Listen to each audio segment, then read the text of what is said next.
Avec Kitty, la vie chante. Et pour Kitty, elle est accueillante. Dansez pas tout doucement, apprends-la en t'amusant. C'est plus drôle toute la vie durant de l'apprendre en t'amusant. Avec Kitty, la vie chante. Et pour Kitty, elle est accueillante.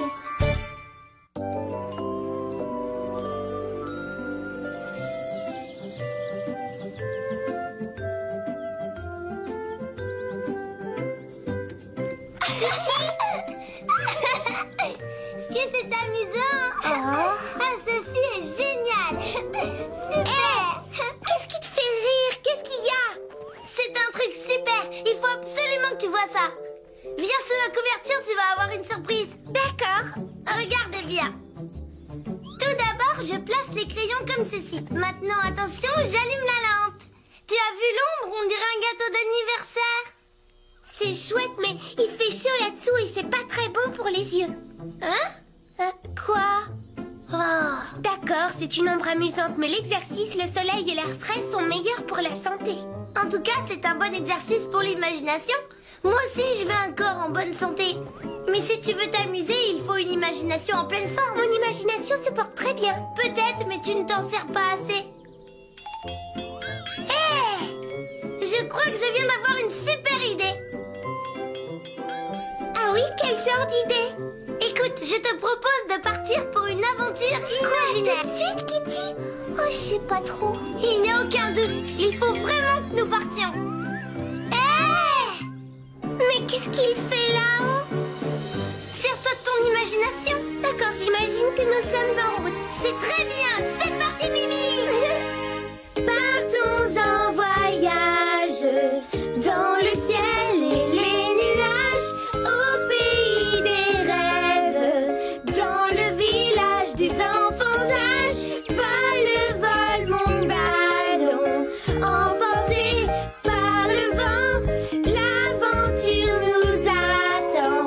Partons en voyage, pour que je sois heureux, tu dois être avec moi, et jamais rien au monde ne nous séparera.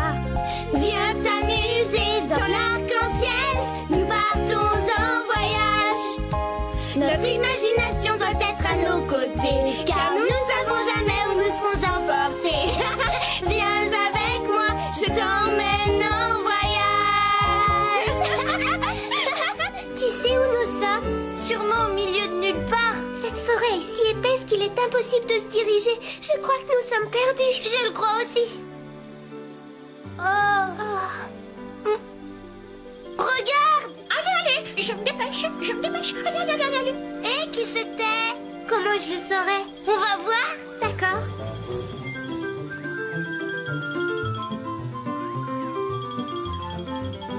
Pourquoi est-ce qu'elle ramasse des feuilles? Qu'est-ce qu'elle va en faire? Comment sait-elle lesquelles prendre? Il y en a des milliers. Hé, elle nous dira peut-être où nous sommes? Non.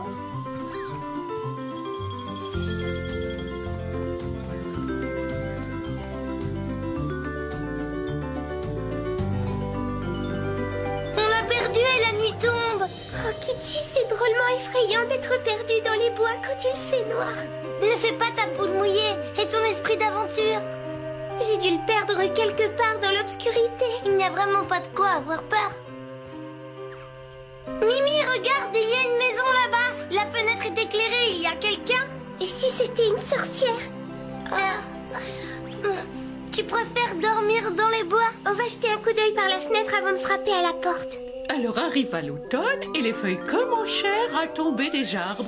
Les unes après les autres, elles voltigeaient dans les airs avant de s'éparpiller sur le sol. Puis elles séchaient et craquaient quand on marchait dessus. Quand les glands tombent des chênes, ils font un bruit sourd en touchant le sol. Attention à ne pas en recevoir sur la tête. Lorsque l'on voit tomber les feuilles et les glands, on sait que l'hiver ne va pas tarder à arriver.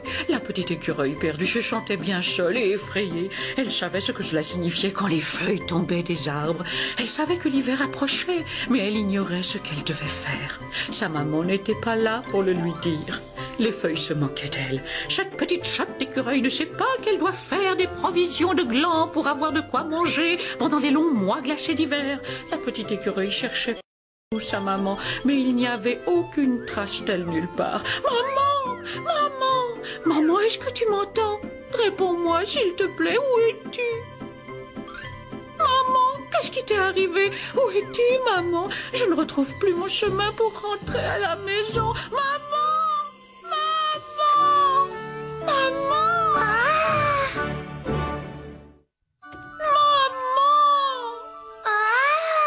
Elle tendit l'oreille pour entendre sa maman, mais elle ne perçut que le craquement des feuilles. Est-ce que quelqu'un m'entend? Elle était seule au monde. Pas de maman, pas de frère, ni de sœur, pas le moindre ami. Il n'y avait personne. Elle se mit à pleurer. Il commençait à faire froid et sombre. Tout devenait effrayant et elle avait compris qu'elle ne reverrait plus jamais sa maman. Elle sanglotait si fort qu'elle n'entendait pas le bruit des pas derrière elle. Pourquoi pleures-tu, petit écureuil? Je ne retrouve pas ma maman. Je ne sais pas ce qui lui est arrivé. Monsieur l'ours va peut-être l'aider. Et si jamais sa mère s'était blessée? Je vais t'aider à la retrouver. Oh, c'est vrai, monsieur l'ours, merci. Je ne peux pas vous payer, vous savez. Mais je ne veux rien du tout. Je désire simplement t'aider. Alors, tu as découvert quelque chose? Toutes les voix, c'est elle. Maman, c'est toi? J'ai cru que je ne te reverrais jamais. Je suis désolée de t'avoir inquiétée, ma chérie. Je ramassais des glands pour l'hiver et je n'avais pas vu le temps passer. Les feuilles d'automne continuaient de tomber et le vent du nord devenait de plus en plus froid. Mais la petite écureuil n'avait plus du tout peur. Elle savait qu'elle allait passer l'hiver bien au chaud, blottie douillettement près de sa maman et qu'elle aurait plein de bonnes choses à manger. C'était très joli. Oui, elle sait bien raconter les histoires. quelqu'un à la fenêtre. Tes petites filles. Je crois qu'elle regardait aussi le spectacle. Alors maintenant que vous avez vu mon petit théâtre d'ombre, qu'en pensez-vous? C'était magnifique. Vous savez, moi aussi je fais un spectacle d'ombre sous ma couverture. Ça vous plairait d'essayer dans mon théâtre?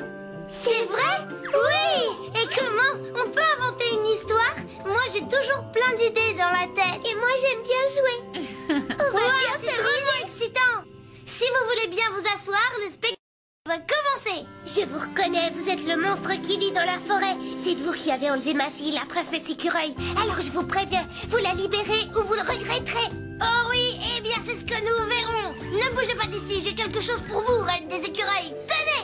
Faites attention, vous pourriez blesser quelqu'un avec ça. Arrêtez, ça suffit. Si je comprends bien, vous n'abandonnerez pas. Eh bien vous l'aurez voulu. Aïe, arrête de me lancer des glands, Kitty. Arrête de pleurnicher, il faut que tu te battes aussi pour vaincre le monstre. Tu n'arrêtes pas de me frapper avec ces glands, ça me fait mal à la tête. Allez, relève-toi, Mimi, on ne secourt pas une princesse en restant par terre. Tu me promets de ne plus me lancer des glands?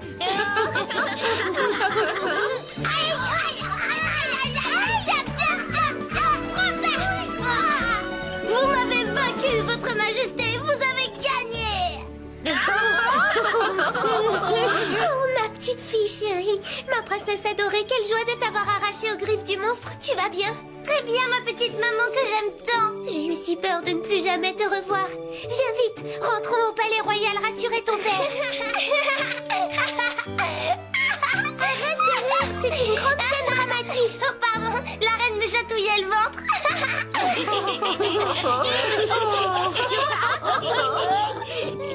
Kitty, je voulais qu'elle se retrouve dans les larmes. Tu as tourné ça en comédie. Notre scène finale était parfaite, le public l'a adoré.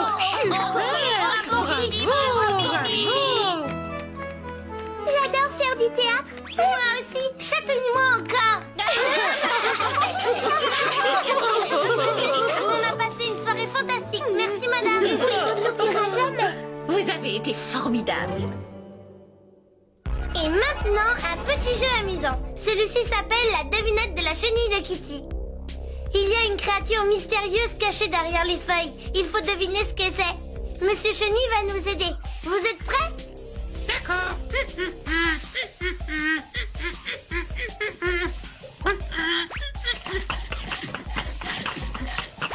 Alors là, je ne vois pas du tout ce que c'est. Il faut nous en montrer plus. Vous regardez attentivement. Cette devinette est vraiment difficile. On a besoin d'autres indices. Tu continues, Monsieur Chenille? D'accord. Qu'est-ce que cela peut bien être? Je n'en suis pas très sûre, mais est-ce que ce serait pas des ailes? Hé, regardez ça!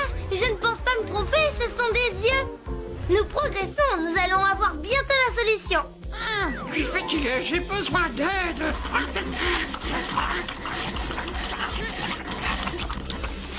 Alors vous aviez deviné juste? Cette fois-ci, il n'y a plus de doute, c'est bien une libellule. Merci beaucoup, Monsieur Chenille. Au revoir. Allez, on continue avec un autre jeu. Celui-ci s'appelle Animaux. J'aimerais bien savoir quel est l'animal qui se cache cette fois-ci. Nous allons le découvrir morceau par morceau. On va voir si vous devinez vite. Est-ce que vous êtes prêts? Oui? Allez, ouvrez les yeux, on commence. Voici le premier indice. Mais je n'ai pas la moindre idée de ce que c'est. Il m'en faut plus. Ah, cette fois-ci, ça se précise. Hé, j'ai l'impression qu'il s'agit d'une tortue. Qu'en pensez-vous? J'hésite un peu. Ça pourrait être une tortue, mais c'est pas certain. Encore un indice. Ah, ça y est, je sais ce que c'est. Et vous, vous avez deviné? Encore un indice pour voir si nous avons raison. D'accord? Oui, c'est bien cela, un rhinocéros. Les rhinocéros sont végétariens et ils peuvent peser jusqu'à 800 kilos. Et ils courent très vite. Allez, montre-nous.